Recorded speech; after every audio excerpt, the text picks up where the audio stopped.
할렐루야. 덥지 않으세요? 괜찮으시나요? 예. 더워요? 조금 이거 온도 조금 낮춰주세요.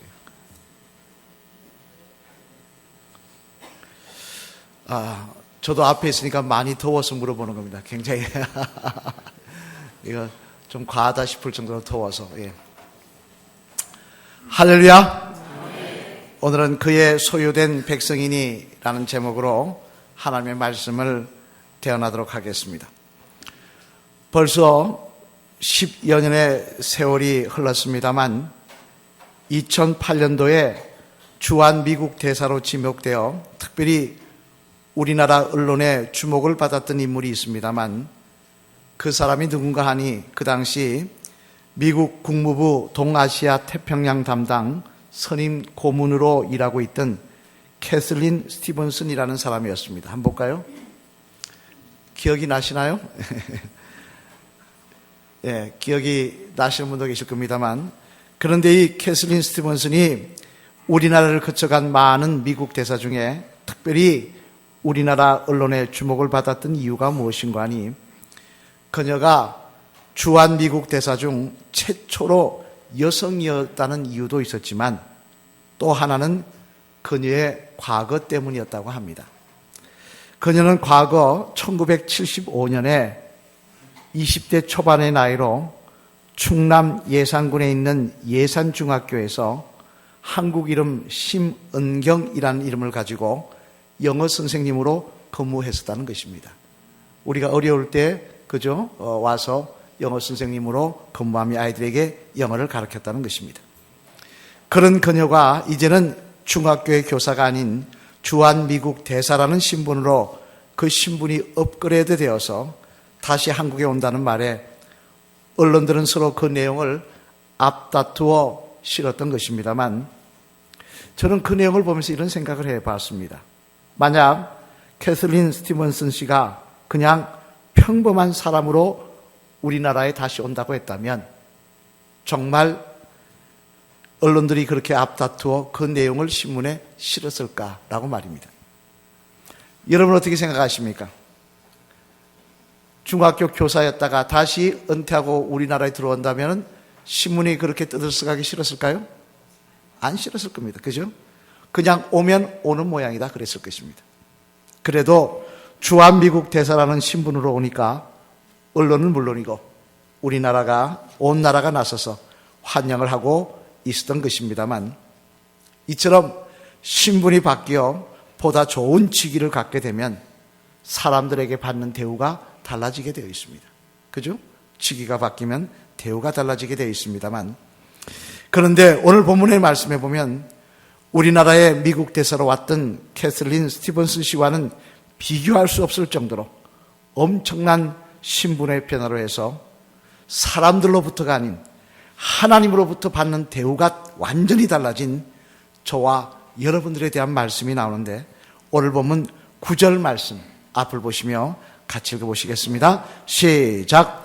그러나 너희는 택하신 족속이요 왕같은 제사장들이요 거룩한 나라요 그의 소유가 된 백성이니 이는 너희를 어두운 데서 불러내어 그의 귀한 빛에 들어가게 하신 이의 아름다운 덕을 선포하게 하려 하심이라. 아멘.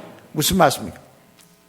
이는 우리가 예수님을 통해 하나님을 믿는 순간부터 우리의 신분이 바뀌어지는 역사가 일어났다는 것입니다. 우리의 신분이 바뀌어져서 우리가 받는 대우가 달라지는 역사가 일어났다는 것입니다. 다시 말해 예수님 믿기 전에는 그저 한 인간으로 보시던 하나님께서 그냥 지나가는 사람으로 일반 사람으로 여기시던 하나님께서 이제 우리가 예수님을 통하여 하나님의 백성이 되고 나니까 우리를 택하신 족속에다가 왕같은 제사장에다가 거룩한 나라와 같은 정말 존귀한 신분으로 여겨주시며 우리를 주목하시는 은혜를 허락하여 주셨다는 것입니다. 이런 참 놀라운 말씀이 아닐 수 없으며 정말 이런 은혜를 우리가 제대로 안다고 한다면 이 은혜 받기를 거절할 사람은 아마 한 사람도 없을 것이라고 생각을 합니다만 하지만 문제는 이 놀라운 은혜도 처음만 반짝 누리는 것이 아니라 영원히 누리는 것이 중요할 것입니다. 그렇지 않습니까?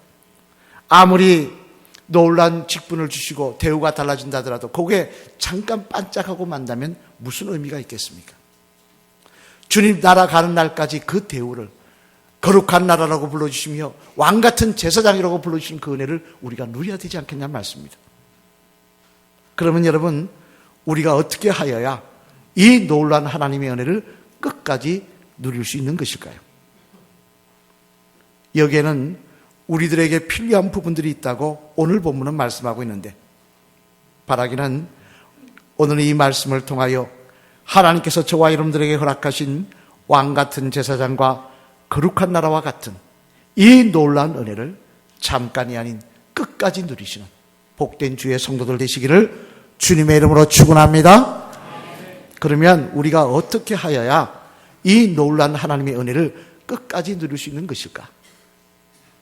그 내용을 오늘 본문 말씀 중심으로 살펴보면, 먼저 첫째, 우리 한같이 읽어보시겠습니다. 시작. 나 자신이 그런 은혜를 스스로 누릴 자격이 없다는 사실을 항상 깨닫고 인정하는 겸손이 있어야 한다는 것입니다. 뭐가 있어야 된다고요? 나는 그런 은혜를 받을 자격이 없다는 그 사실을 인정하는 겸손이 있어야 된다는 것입니다. 오늘 보면 10절 말씀 앞을 보시며 한번 같이 읽겠습니다. 시작. 너희가 전에는 백성이 아니더니 이제는 하나님의 백성이요 전에는 긍휼을 얻지 못하였더니 이제는 긍휼을 얻은 자이니라. 아멘. 무슨 말씀입니까? 이 말씀은 어떤 뜻이냐? 우리에게는 하나님의 소유가 되고 왕같은 제사장이 되는 그런 은혜를 누릴 만한 자격이 없다는 것입니다. 다시 말해 우리의 노력으로나 우리의 능력으로 그런 자격을 가지게 된 것이 아니라 전적으로 하나님의 긍휼로 불쌍히 여기심으로 그렇게 된 것이라는 것입니다. 따라서 우리들이 자랑할 것도 우리들이 교만할 것도 없다는 것입니다. 여러분, 성경 말씀을 읽다 보면 처음에는 하나님의 놀라운 은혜를 받았다가 나중에 버림을 받는 안타까운 사람들이 곳곳에 나옵니다만 그들의 공통점이 뭔지 아십니까? 그것은 바로 교만함이었습니다. 이는 당장 사울왕만 해도 그렇습니다. 사무엘상 15장 17절 말씀해 보면요, 사무엘 선지자는 하나님께서 사울왕을 버리신다고 말씀하셨다고 하면서 그 이유에 대해 이렇게 말씀하십니다. 우리 사무엘상 15장 17절 말씀 앞을 보시며 같이 한번 읽어보실까요? 시작. 사무엘이 이르되 왕이 스스로 작게 여길 그때 이스라엘 지파의 머리가 되지 아니하셨나이까? 여호와께서 왕에게 기름을 부어 이스라엘 왕을 삼으시고. 아멘. 무슨 말씀입니까? 하나님께서 많은 사람 가운데 사울을 택하셔서 이스라엘 왕으로 삼으신 이유가 그가 남들보다 똑똑해서가 아니라는 것입니다. 그의 출신 성분이 대단해서가 아니라는 것입니다. 그 이유는 그가 누구보다도 겸손하였기 때문에 택하셔서 세우셨다는 것입니다. 그런데 이제는 그 모습 다 잃어버리고 하나님 보시기에 교만해졌기 때문에 버리시겠다는 것입니다. 이는 또한 출애굽한 이스라엘 백성들도 마찬가지여서 신명기 9장에 보면요, 하나님께서 모세에게 특별히 사랑하셔서 선택하신 이스라엘 백성들, 그래서 애굽을 탈출하게 하시고 가나안 땅을 향해 가게 하셨던 그 이스라엘 백성들에 대해 이제는 내가 그들을 버리시겠다고 하시면서 뭐라고 말씀하시냐? 그 이유에 대해서 이렇게 말씀하십니다. 우리 한번 신명기 9장 13절 말씀도 한번 같이 읽어보실까요? 시작. 여호와께서 또 내게 말씀하여 이르시되 내가 이 백성을 보았노라. 보라, 이는 목이 곧은 백성이니라. 아멘. 무슨 말씀입니까? 하나님이 가만히 바라보니까 이스라엘 백성이 처음에는 안 그렇더니 시간이 지날수록 목이 곧은 백성, 교만한 백성이 되어가더라는 것입니다. 따라서 이제는 그들을 버리시겠다고 말씀하시더라는 것입니다. 여러분, 이처럼 처음에는 하나님으로부터 놀라운 은혜를 받았지만 나중에 버림을 받는 사람들의 특징이 바로 교만함이더라는 것입니다만, 그러면 여러분, 왜 사람이 교만해지는 것일까요? 왜 사람은 교만해지는 것일까요?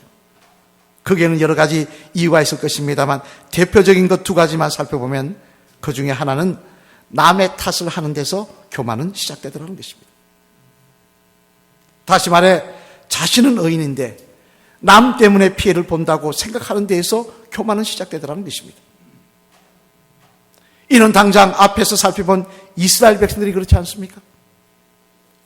자신들이 믿음이 없는 모습으로 하나님 앞에 불평하며 원망하다가 어려움 당한 것은 생각하지도 않고, 마치 자신들은 문제가 없는데, 자신들은 전적으로 의인인데 모세 때문에, 하나님 때문에 어려움을 당하는 것처럼 생각을 하고는 그저 모세 탓하고 하나님만 탓하더라는 것입니다. 그러다가 하나님으로부터 교만한 사람들이라고 낙인이 찍히더라는 것입니다. 그리고 두 번째로는 또한 내가 무엇을 가지고 있다는 착각 때문에 교만해지더라는 거예요. 내가 무엇을 이루었다, 내가 무엇을 했다, 내가 무엇을 가졌다라는 생각이 사람을 교만하게 만들더라는 것입니다. 마치 사울왕이 지금까지 이스라엘 백성들이 두려워해야 했던 그 아말렉, 그 전쟁부적 아말렉과의 전쟁에서 승리하게만 한 후에 마치 자신이 이 승리를 이끈 것처럼 생각해서 길갈에다가 자신의 이름을 높이는 탑을 세운 것처럼 자신이 무엇을 이뤘다고 생각을 하니까 교만한 모습을 보여주더라는 것입니다. 이처럼 사람들은 자신은 의인인데 다른 사람, 이를테면 남편이나 아내나 또는 다른 집사님이 문제라고 하는 남의 탓하는 모습에서, 또는 내가 이 일을 이뤘다, 내가 무엇을 가졌다는 생각에서 교만해집니다만, 하지만 여러분, 우리가 분명히 알아야 될 것은 어떻게 나는 문제가 없고 남만 문제가 있을 수 있느냐 하는 사실입니다. 어떻게 나는 항상 의인이고 남들만 죄인일 수가 있겠냐는 말씀입니다. 그렇지 않습니까? 어떻게 나만 의인이고 내 아내는 죄인이고, 나는 의인인데 내 남편이 죄인이고, 나는 의인인데 저 집사님 때문에 어려움을 당하고, 그럴 수가 있는 것입니까? 그리고 또한 우리가 무엇을 가진 것 같은 모습만 해도 사실 자세히 돌아보면 우리가 가진 것은 아무것도 없다는 것입니다.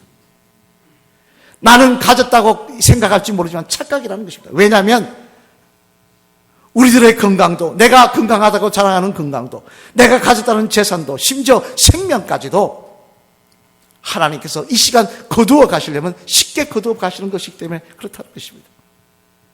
내게 어디 있습니까? 내가 한 게 무엇이 있습니까?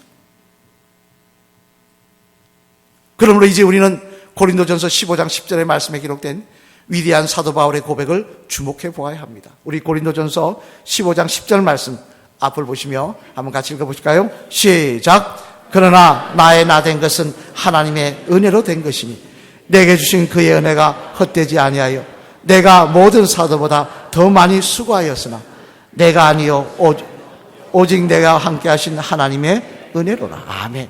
무슨 말씀입니까? 사람들은 말합니다. 바울에게 대단하다고. 어떻게 그런 몸으로 그 먼 길을 걸어 곳곳에 하나님의 교회를 세울 수 있었냐고.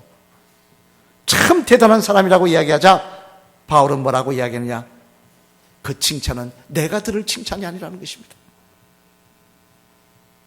대신 그것은 부족하고 죄 많은 인생을 택하셔서 동행하여 주시며 주님의 일을 감당할 힘과 능력을 주신 하나님께서 들으실 칭찬이라는 것입니다. 바로 사도 바울에게는 이런 생각이 그의 마음속 깊이 자리 잡고 있었기에 하나님께서는 그런 그를 끝까지 붙잡아 주시며 동행하여 주시며 그를 존귀하게 사용하여 주셨던 것입니다. 여러분, 우리가 교만해야 할 이유는 아무것도 없습니다.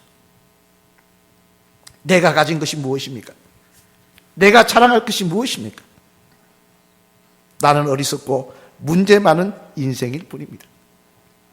그런데도 하나님께서 여기까지 우리들과 동행하시며 은혜를 베풀어 주셨기에 죄 많은 우리가 이 자리에 있는 것이고 내 삶 속에서 여러 가지 일들을 이루며 살아올 수가 있었던 것입니다. 야고보서 4장 10절 말씀에 보면요, 야고보 사도는 이렇게 우리들에게 건면하십니다. 우리 한 같이 읽어보실까요? 야고보서 4장 10절 말씀 시작. 주 앞에서 낮추라. 그리하면 주께서 너희를 높이시리라. 아멘. 무슨 말씀입니까? 끝까지 겸손하라는 것입니다. 끝까지 나는 자격이 없는 자인데 하나님의 은혜로 성도가 되었고 하나님의 백성이 될 수 있었다고, 하나님의 은혜로 이 일도 이룰 수 있었다고, 이 사명도 감당할 수 있었다고 그 하는 그 고백 놓지 말라는 것입니다.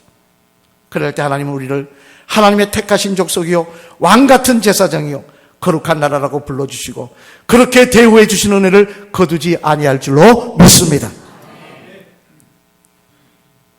여러분, 나 자신을 한번 돌아보시길 바랍니다. 어느 사이인가 남의 탓하며 살고 있지 않습니까? 어느 사이인가 내가 대단한 것 했다는 생각으로 내 이름 높이려고 하지 않습니까? 바라기는 그런 모습이 있다고 한다면 다 회개하시고 다시 하나님이 기대하시는 겸손을 회복하셔서 모든 것이 하나님의 은혜였다고 고백하는 겸손을 회복하셔서 끝까지 하나님의 놀라운 은혜를, 그 역사를, 그 약속을 누리시는 저와 여러분 되시기를 주님의 이름으로 간절히 축원을 드립니다. 둘째로 또 하나, 하나님의 은혜를 끝까지 누리려면 어떻게 해야 되느냐? 같이 읽겠습니다. 시작! 하나님의 은혜와 사랑에 대한 감격의 눈물이 마르지 않아야 한다는 것입니다. 뭐가 마르지 않아야 된다고요? 감격의 눈물. 오늘 보면 10절 말씀을 다시 한번 읽어보겠습니다. 시작! 너희가 전에는 백성이 아니더니 이제는 하나님의 백성이요 전에는 긍휼을 얻지 못하더니 이제는 긍휼을 얻은 자니라. 아멘. 무슨 말씀입니까? 이 말씀은 앞에서 살펴본 대로 우리들의 능력으로, 우리들의 힘으로 된 것이 아니라는 것입니다. 전적으로 자격 없는 자를 세우신 하나님의 은혜로 된 것이라는 것입니다. 따라서 그런 은혜에 대한 감사의 눈물이, 기쁨의 눈물이 우리 눈에 있어야 된다는 것입니다. 오래전에 한 목사님의 세미나를 듣다가 이런 말씀을 들은 적이 있습니다. 그 목사님은 미국을 자동차로 통해서 서로 이렇게 횡단한 경험을 가지고 있었는데요. 그때 아주 재미난 사실을 발견할 수 있었다고 하시면서 이런 말씀을 하십니다. 그게 뭔가 하니 미국을 횡단하다 보니까 물이 많고 비옥한 땅에 갈수록 나무 잎이 넓어지고 대신 메마른 땅으로 가면 갈수록 잎이 좁아지더라는 거예요. 그러다가 결국 사막에 갔더니 잎이 가시가 되어 있더라는 것입니다. 우리 여러분 선인장 가시 한번 볼까요? 이 가시가 뭡니까 이게? 잎이에요. 잎. 잎이 변하여 가시가 된 것입니다. 그냥 가시가 아니라 잎이 변한 것입니다. 그러면서 하시는 말씀이 인생도 메마름이 가시를 만들며 신앙도 메마름이 가시를 만든다는 것입니다. 그래서 언제부터인가 우리 눈에 하나님이 부으신 은혜에 대한 감사의 눈물이 말라버리기 시작하면 그때부터 심령이 강팍해져서 가시가 돋기 시작하여 남을 찌른다는 것입니다. 은혜에 대한 감사의 눈물이 말라버리기 시작하면 그때부터 불평과 원망의 가시가 솟기 시작한다는 것입니다. 따라서 항상 우리의 눈가에 성령의 충만함을 인한 믿음의 눈물이, 감사의 눈물이, 중보의 눈물이 흐르게 해야 한다는 말씀을 들은 적이 있습니다만 여러분이 이 말씀처럼 당장 남을 위해 중보의 눈물을 흘리며 기도해 보시기 바랍니다.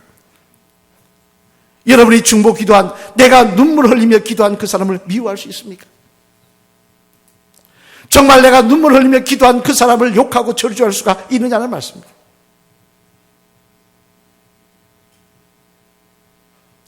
오히려 욕하고 저주하게 되면 불쌍히 여기며 저 사람이 바로 섰으면 잘 됐으면 좋겠다는 마음이 들지 않냐는 말씀입니다. 이런 또한 감사의 눈물도 마찬가지였어요. 나 같은 죄인을 택하신 족속으로 왕같은 제사장으로 삼아주신 하나님의 은혜에 대한 감사의 눈물이 우리의 눈에서 마르지 않는다고 한다면 어떻게 우리들이 광야길의 이스라엘 백성들처럼 내 인생에 수박이 없다고, 참외가 없다고 불평하고 원망하는 삶을 살 수가 있겠느냐는 말씀입니다. 오히려 더 감사하지 못해서, 오히려 더 그 은혜 베푸르신 하나님께 더 찬양하지 못해서 안타까워하는 삶을 살게 될 것이 아니겠냐는 말씀입니다. 그래서 오늘 보면 12절에 기록된 말씀, 우리 12절 말씀 한번 같이 읽어보실까요? 앞을 보시며 시작! 너희가 이방인 중에서 행실을 선하게 가져 너희를 악행한다고 비방하는 자들로 하여금 너희 선한 일을 보고 오시는 날에 하나님께 영광을 돌리게 하려 함이라. 아멘. 무슨 말씀입니까? 택하신 백성답게 선을 행하며 살아 하나님께 영광을 돌리라는 말씀입니다만 이 말씀 안에도 정말 우리들에게 이웃을 향한 중보 기도의 눈물과 주님의 은혜에 대한 감사와 기쁨의 눈물이 마르지 않는다고 한다면 이 말씀도 마지못해 순종하는 척하는 것이 아니라 매일 내 가슴에 걸리는 말씀이 아니라 당연히 기쁨으로 감사하며 감당하는 우리가 될 수 있을 것이라는 것입니다. 선교사로 파송되었다 순교한 테일러 목사님은 말합니다. 자신은 눈물이 영성의 척도라고 믿는다고 말입니다. 그 사람의 눈에 눈물이 그 믿음의 척도며 그 영성의 척도라고 믿는다는 것입니다. 왜? 내가 경험해 보니까 영적인 상태가 좋을 때는 눈물이 많이 나오고 기도할 때마다 하나님의 감사의 눈물이 나오지만 내가 영적으로 침체하거나 교만할 때는 눈이 사막이 되는 것을 경험했기 때문에 그렇다는 것입니다. 그렇다면 여러분에게 묻겠습니다. 지금 여러분의 눈에는 얼마만큼의 눈물이 있으십니까? 나 같은 인생을 들으셔서 하나님의 자녀로 삼아주신 그 은혜에 대한 감사와 감격의 눈물이 여전히 여러분 눈에 흐르고 계십니까? 옛날에만 은혜 받고 그때만 잠깐 흐르고 지금은 흐르지 않은 메마른 사막으로 계십니까? 여러분, 믿음의 자녀에게는 눈물이 있어야 하는 것입니다. 내 죄에 대한 회개의 눈물, 전도할 영혼들에 대한 안타까운 눈물, 그리고 무엇보다 나 같은 죄인을 구원하여 주신 하나님의 은혜에 대한 감사와 감격의 눈물이 우리 앞 눈에서 마르지 아니할 때 우리는 하나님 앞에 끝까지 찬양하며 감사하며 나아가는 주의 성도가 될 것이고, 그러한 우리들에게 하나님이 약속하신 유업을 하나님께서는 거두지 아니하시는 축복을 허락하여 주실 줄로 믿습니다. 사랑하는 성도 여러분, 오늘 본문의 말씀에 보면 베드로 사도는 분명히 이렇게 말씀하십니다. 오늘 본문 9절 말씀 우리 앞을 보시며 다시 한번 읽어보실까요? 시작. 그러나 너희는 택하신 족속이요 왕같은 제사장들이 거룩한 나라요 그의 소유가 된 백성이니 이는 너희를 어두운 데서 불러내어 그의 귀한 빛에 들어가게 하신 이의 아름다운 덕을 선포하게 하려 하심이라. 아멘. 너희는 택하신 족속이요 왕같은 제사장들이요 거룩한 나라요 그의 소유가 된 백성이. 우리 한번 옆에 분 보시기 바랍니다. 택하신 족속 같으십니까? 아니라고 생각하시는 분. 왕같은 제사장들이 맞으십니까? 이 은혜 우리가 잠깐 누리고 말면 안 될 것입니다. 이 은혜 끝까지 누려야 될 것입니다. 내가 하나님 나라 가기까지 주님께서 우리를 왕같은 제사장이라고 불러주시며 택하신 족속이라고 너는 내 것이라고 불러주시는 은혜가 우리의 삶 속에 항상 머물러 있어야 될 줄로 믿습니다. 그러기 위해서는 나는 은혜를 받을 자격이 없는데 하나님의 은혜로 이 자격을 은혜를 받았다는 그 겸손이 있으시길 바랍니다. 그리고 그 은혜에 대한 감사와 감격의 눈물이 저와 여러분의 삶 속에 영혼 속에 마르지 마시길 바랍니다. 그럴 때 하나님께서는 끝까지 우리를 그렇게 불러주시고 붙잡아 주시고 인도하여 주실 줄로 믿습니다. 마지막에 따라하시겠습니다. 집사님, 성도의 자격에 필수 요건인 겸손과 눈물을 회복하시길 바랍니다. 그래야 할 때 하나님의 유업은 끝까지 집사님에게 주시는 하나님의 축복이 될 줄 믿습니다. 할렐루야. 아멘. 택하신 백성이라고 불러주시는 그 놀라운 은혜가 끝까지 저와 여러분에게 주시는 하나님의 유업이 되시기를 바랍니다.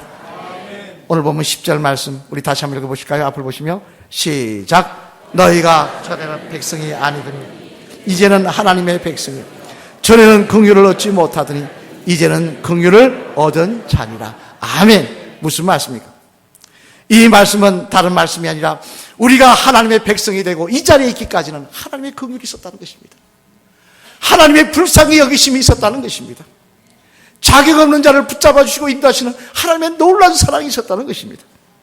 여러분, 이 하나님의 은혜 앞에 겸손하시고 감사의 눈물을 흘리시며 끝까지 충성하시는 저와 여러분 되셔서 하나님께서 내가 너를 교만한 자니 버리시겠다는 것이 아니라 끝까지 우리 인생을 붙잡아 주시는 그 은혜가 저와 여러분의 간증이 되시기를 주님의 이름으로 간절히 축원을 드립니다.